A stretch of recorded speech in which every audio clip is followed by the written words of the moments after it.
I swear I was sitting down and you was like, yeah, I think I'm going to go over to Sexton. I felt like last summer, but 4 years like that, huh? Man, it's been great though. I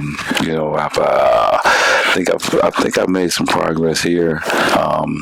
And that was my goal when I took the job, man. It was to, come in and make sure these young men, have fun, win some basketball games, make sure they, get graduate.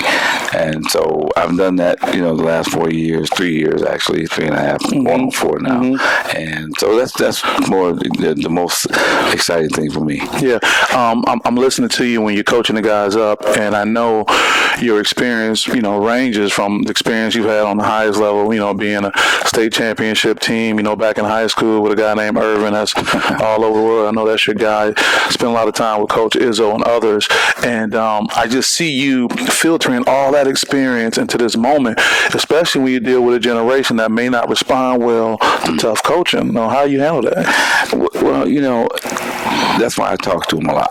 If you notice today, I kind of get them in the middle of the court and just explain to them, man, how it's going to be. You know what I mean? Sometimes they get into the mode where they just think it's this, being on the varsity basketball team is just being on there. They just figure it's like a AAU team sometimes. Yeah. So I gotta really set the tone with them and let them know, this is a varsity basketball team. This is an organized team, and we are going to be playing some tough teams. And so I try to install that into them early so they can maybe in the next 3 to 4 weeks they understand it a little bit better. And some of them are catching on. So and that's just going to take a little time. But I'm still going to keep grinding into their heads and let them know that it's just going to be a rough road, but we're going to be on it. So what I noticed in your post game wrap up is like there was an energy and a rhythm that you were on, and I saw how your players kind of picked up on it. You said, hey man, this is what we do and this is why we're doing it.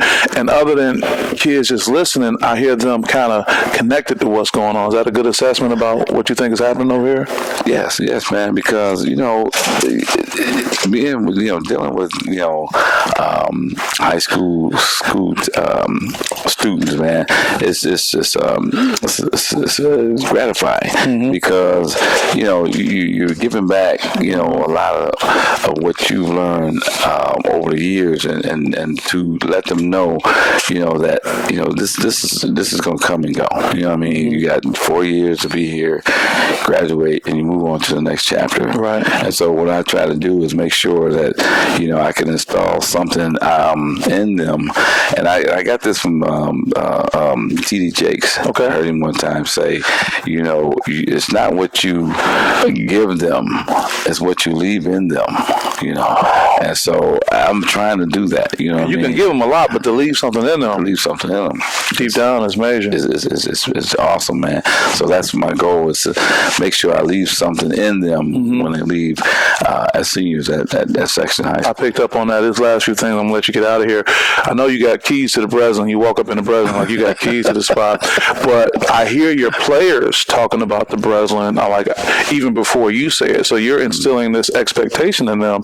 And it's amazing how, from one day to another, just by, having an expectation for somebody could give them a different attitude. What do you think about that? Yeah, because, I tell them every day, we're not a big team, and I look around, I say, listen, man, you look at, and I even go to higher levels, I say, when you look at the Golden State Warriors, look at the teams that have won championships. They literally don't have big men that play a lot. They have 1 or 2, but you still can win with moving the basketball, setting screens, stuff like that. I mean, it does that kind of really irritates teams when you do that, because nobody likes to play defense. I mean, teams don't like to play defense. You keep running through them screens over and over. Oh my goodness! So that's why I told them, one game at a time, and we can do this. So they're starting to believe.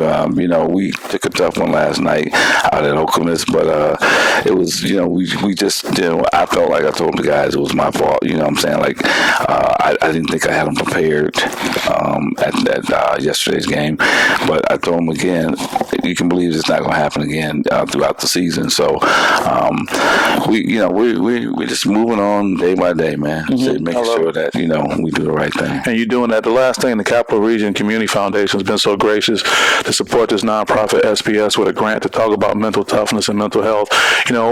In your talk about that era to this era, you living through both and being involved in sports and both. What's the difference in approaching mental toughness and mental health now than what it was like for you? Well, I just think it's just more. I would say it's more temptation as far as of doing things that doing things the right way.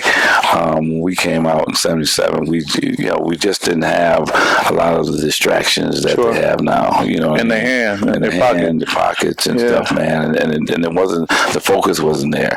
And then with this pandemic that hit, I think it kind of threw a lot of people off. We still responding to that too. Yes, exactly. And then those things, man, alone, like I said, who would have thought, some pandemic would have, crushed the whole world like this. But I just think the mental part of it was that we were instilled to come to practice and still to, do the right thing, listen to our teachers, go to class, you know what I mean? So, and these guys are doing it, and I just think, it's a little harder now, like I said, with the pandemic and having to do, online learning and stuff like that. That probably takes a lot out of the social life of kids, not being around other students. So, but a lot of these guys have responded real well, and so I'm proud of that, man, because I had a couple players last year that was right on the brink of not even being eligible.